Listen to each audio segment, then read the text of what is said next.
இன்னைக்கு பார்க்க போற இந்த மஷ்ரூம் ஃப்ரைல, மஷ்ரூம கோல்டன் ஃப்ரை பண்ணணும். அதுக்கு ஃபர்ஸ்ட் ஸ்டெப் ஒரு பேன்ல எண்ணெய சேர்த்துட்டு, மஷ்ரூம ஒண்ணுத்துக்கு மேல ஒண்ணு வைக்காம தனித்தனியா வைங்க. ஏன்னா, அது காத்துட்டே இருக்கும் தண்ணிய ரிலீஸ் பண்றதுக்காக. நல்லா கோல்டன் கலர் மஷ்ரூம் வேணும்னா, நல்லா ஹை ஃப்ளேம்ல இத ஃப்ரை பண்ணுங்க. உங்க வீட்ல உங்க பேச்ச கேட்கறதுக்கு யாராவது இருந்தா, அவங்க கையில பூண்ட குடுத்து நல்லா பொடியா நறுக்கி அதையும் இது கூடவே ஆட் பண்ணிடுங்க. நான் இன்னைக்கு 1 பாக்கெட் மஷ்ரூம் இதுல யூஸ் பண்ணியிருக்கேன். இந்த மசாலாஸ்லாம் ஆட் பண்ணும்பொழுது, இந்த ஃப்ளேம திரும்ப லோ பண்ணிடுங்க. இல்லன்னா கருகி போயிடும். இப்போ இதில மிளகாத்தூள் ஆட் பண்ணிக்கோங்க. காரம் வாய் வரைக்கும் வந்தா போதுன்னா, 1/4 ஸ்பூன் ஆட் பண்ணுங்க. காது வரைக்கும் காரம் வேணும்னா, 1/2 ஸ்பூன் ஆட் பண்ணிக்கோங்க. ஸ்கூல்ல படிச்சு மறந்து போன இட்டாலி, இன்னைக்கு இந்த இட்டாலியன் ஹர்ப்ஸ் படிக்கும்போது தான் ஞாபகம் வந்துச்சு. அந்த இட்டாலியன் ஹர்ப்ஸ் இதில கொஞ்சம் ஆட் பண்ணிக்கோங்க. அதுக்கப்புறம் க்ரீம்.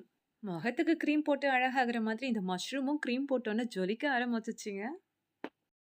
புளிப்ப விரும்பி சாப்பிட்றவங்களா இருந்தா, இதில ஒரு 2 ட்ராப்ஸ் லெமன் ஆட் பண்ணிக்கோங்க. பெப்பர் பிடிக்கும்னா பெப்பரும் கொஞ்சம் ஆட் பண்ணிக்கலாம். அப்புறம் என்ன ஃபைனலா கொத்தமல்லியும், உப்பும் தூவுனா ரெடி.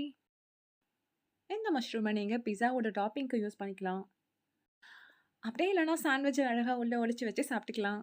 என் வீட்ல சாப்பிட்டவங்கலாம் இதுக்கு 10க்கு 8.51 சொன்னாங்க. எங்க வீட்ல சண்டே ஆனா நான் வெஜிடேரியன் தான் இருக்கணும். அன்னைக்கு நான்வெஜ் செய்ய முடியாத சூழ்நிலை இருந்தா நான் வாங்குற முதல் ஐட்டம் மஷ்ரூம் தான். நான் மஷ்ரூம் வாங்க போற அதே சண்டே எனக்கு முன்னால 4 பேர் நிப்பாங்க அவங்க வீட்டால ஏமாத்துறதுக்காக.